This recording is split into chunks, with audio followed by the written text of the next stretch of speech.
começa agora pela Rede CNT, mais uma edição do programa Magnaveta. Hoje um programa especial, uma conversa com o engenheiro Fernando Pinto, direto do gabinete dele aqui em Portugal, presidente da TAP em Portugal. Fernando, eu me lembrava aqui uma trajetória de 10 anos, uma trajetória que começou de uma forma difícil, que hoje tem um cenário que é um dos cases de maior sucesso da história da aviação mundial. Vamos começar relembrando o que foi essa trajetória, 10 anos e essas transformações que ocorreram na TAP, que posicionam hoje a TAP como um dos principais players da aviação comercial europeia. É verdade, realmente 10 anos passa muito rápido, mas eu acho que houve uma grande revolução aí nesse processo. E nós, há 10 anos, na realidade, em outubro de 2000, nós chegamos aqui e tínhamos um grande desafio pela frente. A ideia era assumir uma empresa privatizada e que, na época, seria privatizada com a Swissair. A Swissair ia comprar 37% das ações. E o desafio era adequá-la, vamos dizer, a essa nova realidade. Nós não sabíamos que o desafio ia ser muito diferente, porque na realidade isso não aconteceu, não houve a privatização e de uma hora para outra nós tínhamos que reestruturar uma empresa que já não tinha mais nenhum capital de terceiros, ou não teria nenhum capital de terceiros. Foi muito maior desafio. Tivemos que provar à comunidade europeia que era possível reestruturar essa empresa sem ajudas de Estado, coisa que, pelas regras aqui da comunidade, eram impossíveis. Pouco tempo depois de chegar aqui, eu me vi em frente a toda a poderosa Loyola de Palacios, na época, que era a comissária dos transportes para a Europa, e levando um estudo mostrando que a TAP poderia ser viável em 3 anos, sem capital do governo, sem capital do Estado, mas com base num grande plano de reestruturação. E ainda lembro das palavras dela dizendo que era realmente algo que ela tinha admirado muito, tinha gostado muito, gostaria que muitas empresas da Europa adotassem isso, muitas que estavam com problema na época, mas que ela não acreditava no plano. Ela achava impossível fazer isso. Isso é comissária de transportes da Comissão Europeia. E nós, 3 anos depois, mostramos para ela que o plano tinha sido executado à risca. O que mostrava que em 3 anos nós iríamos começar a dar resultado. Sair de 100 milhões de euros de perdas, chegou a ter 120 milhões de euros de perda, para ter um lucro de 30 milhões em 3 anos. Isso foi possível graças principalmente a nós reestruturarmos a rede de linhas. A rede de linhas da TAP era bastante independente, tinha uma rede para a Europa, uma para a África e uma para o Brasil. E a do Brasil era muito pequena, tinha 18 voos por semana, quer dizer, eram nem 3 voos por dia, era muito pouco. E a da África também, e Europa um pouquinho mais consistente. O que nós fizemos foi interligar essas linhas e fazer com que fosse possível um passageiro do Brasil ir para qualquer ponto da Europa, passageiro da África também, um passageiro da África vir para o Brasil, e, enfim, fazer com que a empresa operasse como um hub, ou seja, como um centro de distribuição em Lisboa. E isso multiplicou a capacidade da empresa de atingir novos mercados e, enfim, de ganhar em eficiência, em performance e tudo mais. A verdade é que eu diria que ao longo de 6 meses a empresa já tinha crescido 20% a sua eficiência. Eu tive aqui na entrada da TAP na Star, onde a TAP passou a ser um player desejado pela Star.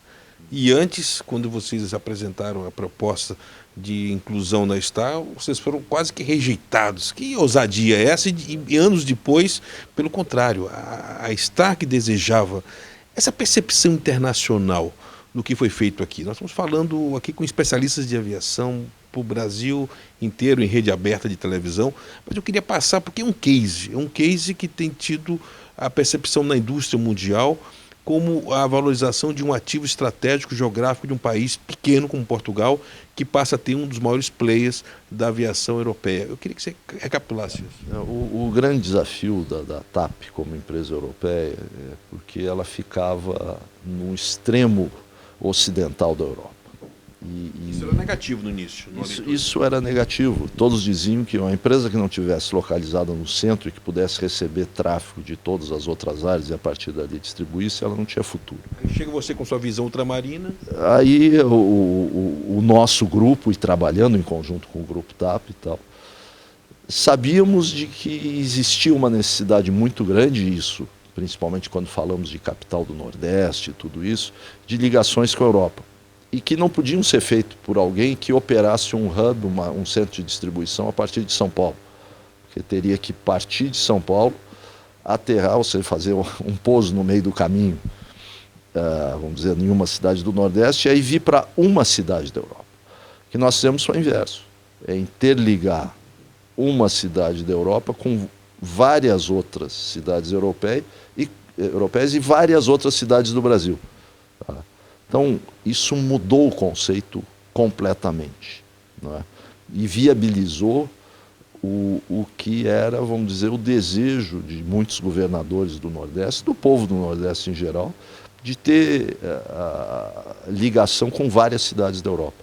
Era impossível, com uma empresa aérea, né, fazer ligações para várias cidades da Europa, como se faz com São Paulo, por exemplo. São Paulo está... O presidente da Varig não poderia fazer isso porque não teria a perna do centro de distribuição europeu para fazer isso. Não tinha, exatamente. E nós teríamos que montar toda uma estrutura também de alimentação no próprio Nordeste. Né?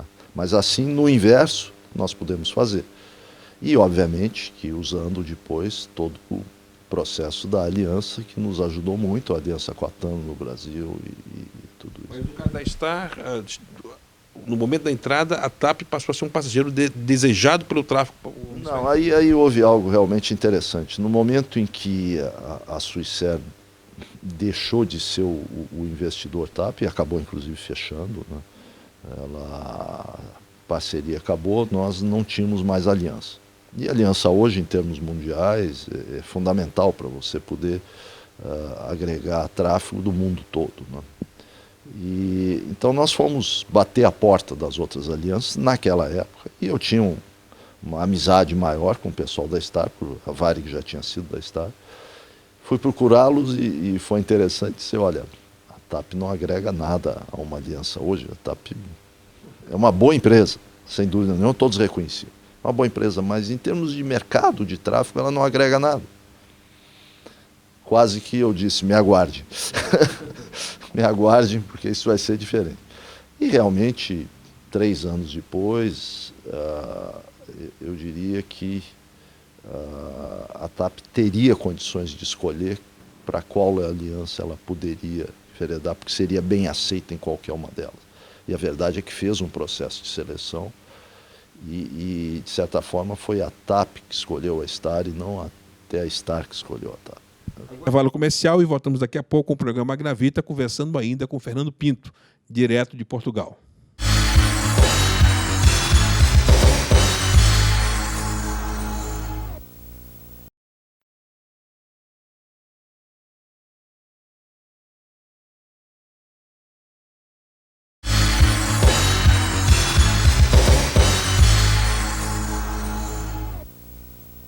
Programa Magnavita finalizando agora. Fernando, um dos programas mais emocionantes que eu fiz foi na sua saída da Varig. Você já estava fora, nós fizemos com o apoio da família Martinez a edição de uma coletânea de entrevistas suas no passado. Aquilo foi exibido de forma emocionante na véspera da reunião do colégio, onde você se despediu.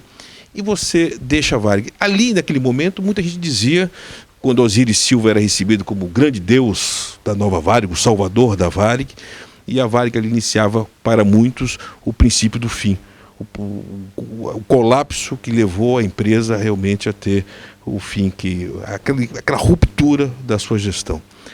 Você que chegou aqui tinha Varig, dentro de Musculatura Internacional, a Transbrasil e a VASP. Hoje, todas elas estão fora do mercado brasileiro. Em paralelo, você tem hoje a TAP, pronta para privatização, empresa lucrativa, com orgulho funcional em altíssimo nível, orgulho nacional em altíssimo nível, salvadora do turismo no Nordeste, uma companhia aérea que é orgulho dos portugueses, como case de sucesso. Você é capa de várias revistas, você tem um currículo de realização, não só seu, do Maico, do Torres, da sua equipe, com a equipe TAP que se encontrou aqui. Fazendo um paralelo daquele ponto, naquele momento que você deixa a Varig, que era a maior empresa aérea do Hemisfério Sul, e hoje esse case de sucesso. O que aconteceu com a aviação brasileira? O que aconteceu com a aviação brasileira? Isso dito pelo cara aqui que poderia ter sido o divisor de águas da musculatura daquela realidade. Porque muitos apostam, Fernando, eu falo isso com absoluta experiência, que a manutenção desse quadro, e se não houvesse aquela politização dentro do quadro da Varig, a Varig não teria encontrado o seu fim.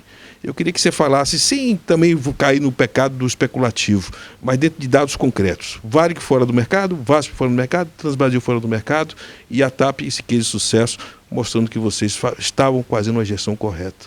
Vamos finalizar com esse balanço.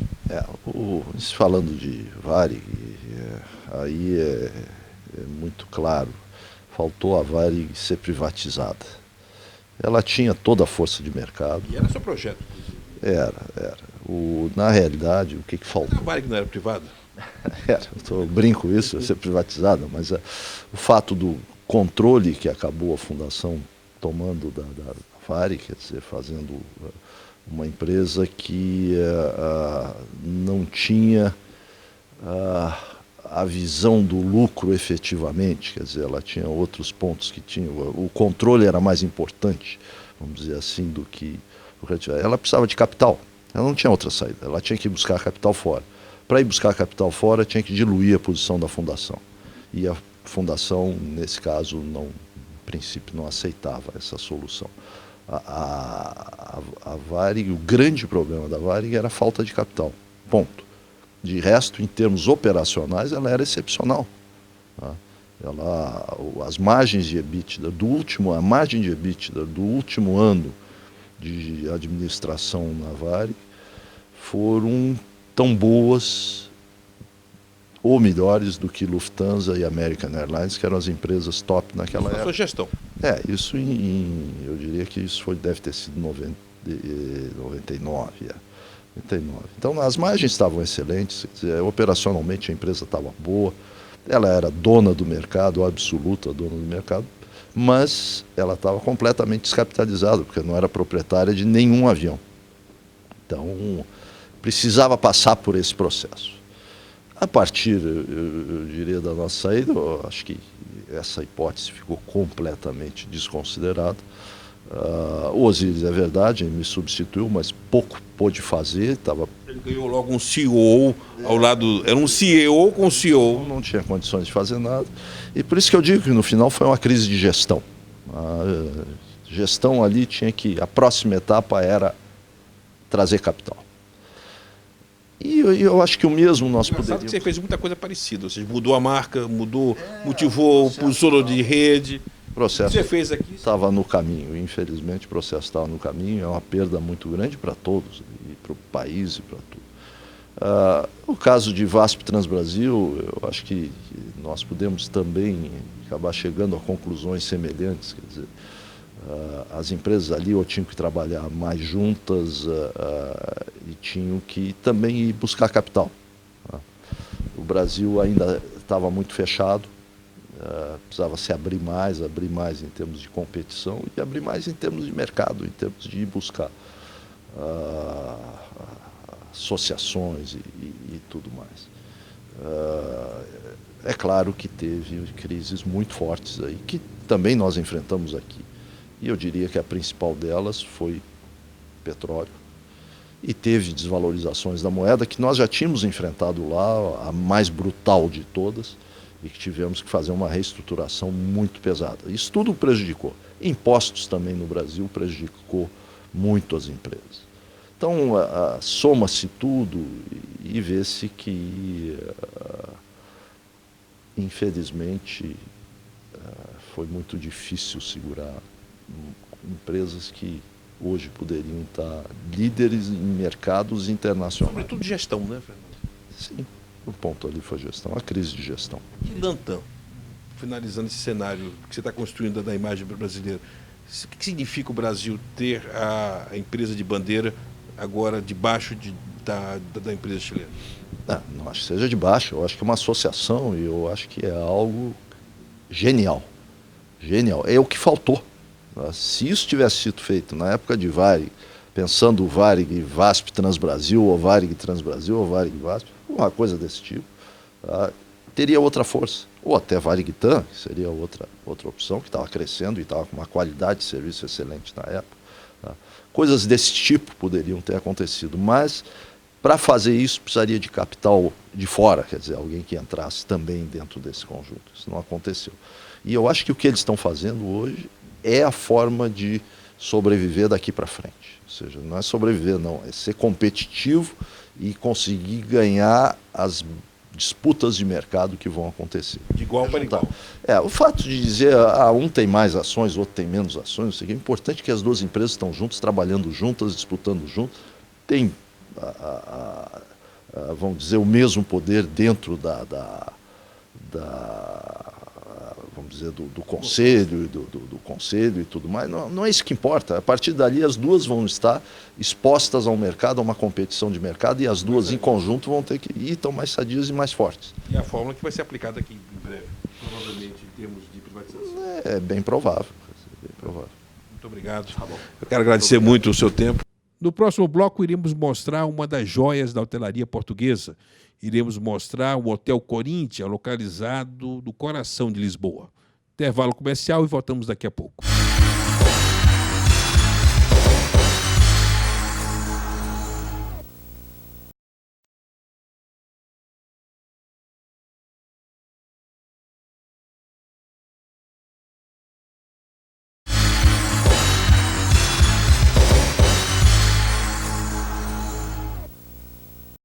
O programa Magna Vita para todo o Brasil pela Rede CNT vai apresentar agora uma sugestão diferente, que é uma experiência que você pode vivenciar aqui em Lisboa. Eu vou conversar com o Rodrigo Micallef, do diretor-geral do Hotel Corinthians, que é um hotel 5 estrelas, de uma grande coleção de hotéis de luxo, de altíssimo luxo na Europa, que tem uma importante unidade aqui em Portugal. E ele comanda, aos 34 anos, esse hotel que é uma das referências da hotelaria portuguesa. Rodrigo, primeiro eu queria falar desse ambiente que nós estamos. Nós estamos dentro de um hotel, que é uma sala VIP, um lounge VIP, parece um lounge VIP de companhia aérea, dentro do seu próprio hotel para os hóspedes que estão no piso executivo. Me fala, primeiro apresenta onde nós estamos aqui. Esse é o nosso clube executivo, que está no piso 24 do hotel. Nós temos o hotel dividido em dois hotéis. São dois hotéis 5 estrelas, mas nos pisos executivos tentamos dar um serviço a mais, um serviço a 6 estrelas. Aqui no clube executivo tem 2.000 metros quadrados de um clube que tem tudo. Tem internet, tem concierge, tem secretárias personalizadas para os clientes, tem buffet todo dia, um buffet tipo brunch para todo dia, tem salas de reuniões personalizadas, é mais dado aos clientes VIP do nosso hotel. Agora, isso é um conceito de hotelaria de altíssimo luxo e personalizada que o Grupo Corinthians tem aqui na Europa. Me fala dessa visão de hotelaria personalizada que o grupo tem. Tá bem, o nosso conceito é dar um serviço mais personalizado aos nossos clientes. Nós queremos que todos os nossos clientes que vão aqui para a Corinthians percebam que é Corinthians e vão fora do hotel a falar do Corinthians, a ser parte da nossa família. Agora eu queria que você falasse sobre o que é o Grupo Corinthians. Vamos mostrar aqui a sala VIP de vocês, aí depois vamos mostrar a belíssima visão que vocês têm. Mas me fala do grupo em si. Quantos hotéis hoje com a bandeira Corinthians no mundo? Agora temos 7 hotéis. Em abril vamos ter o nosso hotel no Londres, que vai ser o nosso 8º hotel do Corinthians. E é um hotel que utiliza uma propriedade que foi uma propriedade da família real britânica, né? Exatamente. O Hotel de Londres vai ser espetacular. Está mesmo no centro de trabalho que se vê no Londres. Foi comprado da família real da Londres e vai ser espetacular. Agora, em termos de origem, o grupo nasce em Malta, que também é um destino que o brasileiro tem muita curiosidade de ir. Em Malta são 2 hotéis. Né? Em Malta são 3 hotéis. Temos 3 hotéis, 2 em um resort e um outro hotel que está no centro da cidade, mesmo a pé do Palácio Presidencial. Nós, come Corinthians, o concerto Corinthians foi começado do Sr. Alfred Pisani em Malta em 1974. Começou só com um restaurante e tive a visão de ter hotéis de luxo, hotéis de qualidade em todo o mundo. E assim começou a crescer, pouco a pouco, comprando hotéis específicos. Não comprou um hotel aqui ou ali. Hotéis com personalidade. Exatamente. Mudou estes hotéis, pode ser em São Petersburgo, em Budapeste, temos que foram todos palácios históricos e foram reconstruídos para ter hotéis dentro de hotéis. Agora eu queria que você falasse com relação ao nome Corinthians. Como é que é um nome de origem grega? Me dá a percepção do nome Corinthians. Como é que surge? Esse nome surgiu diretamente do nosso chairman. Ele queria que nós ficamos uma coluna, Corinthians é uma coluna, e nós queremos que nós sejamos uma coluna de hotelaria, onde a hotelaria basa serviço e qualidade. Solidez. Exatamente. Agora, viver Portugal e vivenciar Portugal, como é que tem sido a sua experiência em conhecer Portugal, viver Portugal e gerir um hotel em Portugal? Porque Portugal tem uma grande tradição hoteleira, a matriz hoteleira brasileira é oriunda de gestores portugueses, de ser um país que sabe receber muitíssimo bem. O português é um hoteleiro por natureza, né? Exatamente, concordo plenamente contigo. O Portugal tem muito de oferta para a hotelaria. Eu estou aqui há um pouco de anos agora e percebi que tem muito a oferecer para o turista de lazer, para o turista corporativo e para o turista de negócio, para conferências. O Portugal tem a facilidade de ter centros de congressos maravilhosos, tem mar giríssimo e pode misturar as coisas. E tal anche para o turista brasileiro é uma introdução à Europa. Aqui pode entrar dentro da Europa. Agora, é possível, então, você fazer uma viagem pela Europa, a partir de abril com o Hotel de Londres, se hospedando na mesma bandeira, ou seja, ter a possibilidade de fazer uma viagem dentro da Europa, Lisboa, Londres, ir a Praga, ir a Malta, enfim, visitar a Europa com a bandeira Corinthians. Então. Exatamente, assim pode vir toda a Europa, toda a história da Europa, só uma vez stando na Corinthians, começando come disse, em Lisboa, Londres, Budapeste, Praga, Malta e anche São Petersburgo, que é muito fácil ir ali da Praga e da Budapeste. E assim faz um giro inteiro da Europa em um hotel de 6 estrelas. Nós estamos tendo essas imagens dos seus hotéis e nós temos aqui, com imagem do Pablo Klim, a imagem de pontos específicos do seu hotel. Eu queria levar agora o nosso telespectador a conhecer alguns pontos do hotel. Vamos começar pelo spa.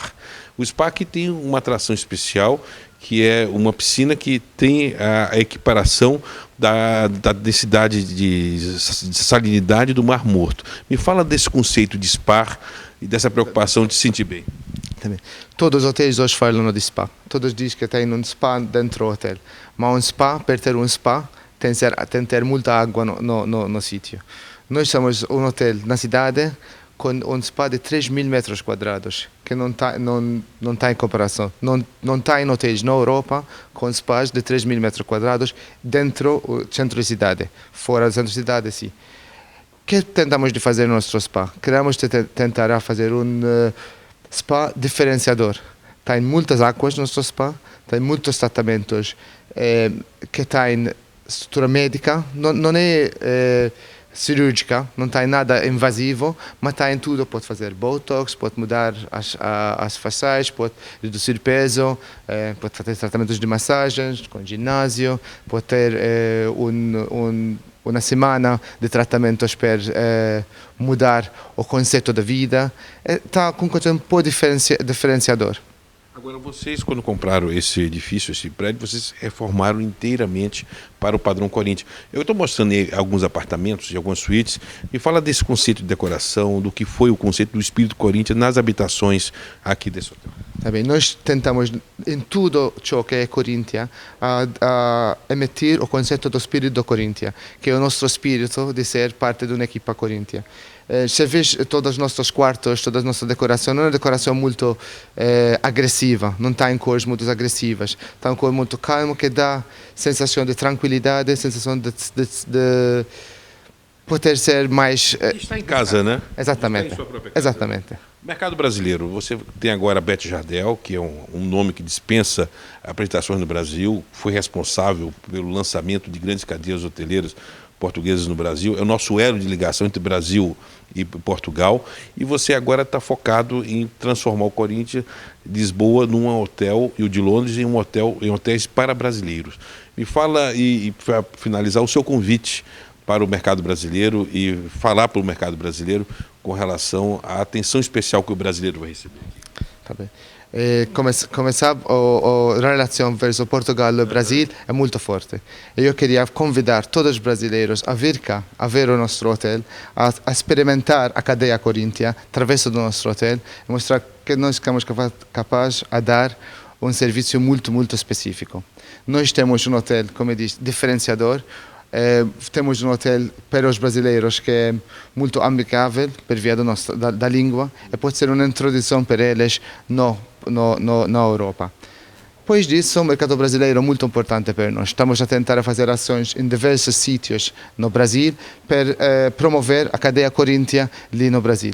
Por agora não temos Corinthians no Brasil, mas estamos a pensar de ter, anche no futuro, um Corinthians no Brasil. Dizem que o próximo passo será Nova York, Moscou e São Paulo, né? É Paris. É Paris. É Paris. Então, eu queria agradecer muito a forma que você nos recebe, muito obrigado. Eu queria finalizar aqui, eu pedi para o Pablo passar, apesar de ter uma diferença de temperatura de imagem, mas que passasse para ter essa imagem deslumbrante. E essa imagem dos arcos, a imagem da ponte Vasco da Gama, desculpa, da ponte 25 de abril, essa imagem aqui, isso não tem dinheiro do mundo que pague, né? Não temos. Aqui no Clube Executivo podemos dar uma vista de 350 graus de Lisboa. Temos aqui a parte da cidade antiga, aqui mais a cidade mais moderna e mais estrutural. Isso aí mostra bem a localização privilegiada desse hotel. Muito obrigado. Chegamos ao final de mais um programa Magnavita pela rede CNT de televisão. Hoje um programa direto de Portugal.